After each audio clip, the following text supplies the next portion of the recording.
Only one family still lives in the village of Al-Oba, and this is all that remains of a cattle farming industry that once blossomed in the Jordan Valley.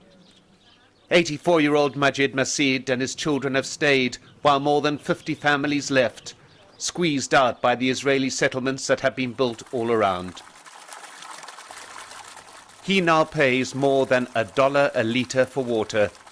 Israeli settlers pay 10 cents for the same amount. We used to have access to the Jordan River. It was not off limits like it is now.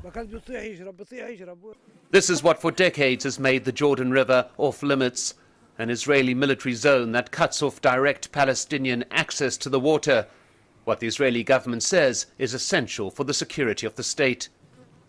In recent years, though, Jewish settlements have been established in the area, nearly 40 of them. An estimated 9,000 settlers have drilled new wells for exclusive Israeli use and diverted ground table water once used by Palestinians.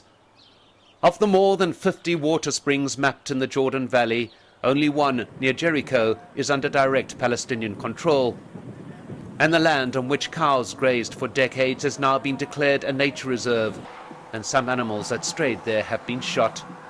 The last family in this village has been encircled.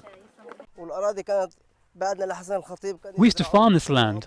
Other Palestinians used to farm the plot next to ours. The Israelis came and closed the wells. People left because of limited water access. If there's no water, there's no life.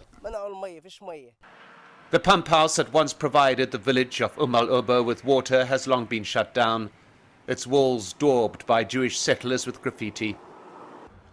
When this and dozens of other similar water pumps were working, some 350,000 Palestinians lived in the Jordan Valley. Now only some 60,000 remain. 250,000 people have been driven off their lands, the primary weapon used in this forced eviction, the control of water. To those Palestinians who left and the few who remain, the separation wall now being built is not the beginning of a process, but an end. Mike Hanna, Al Jazeera, in the occupied West Bank.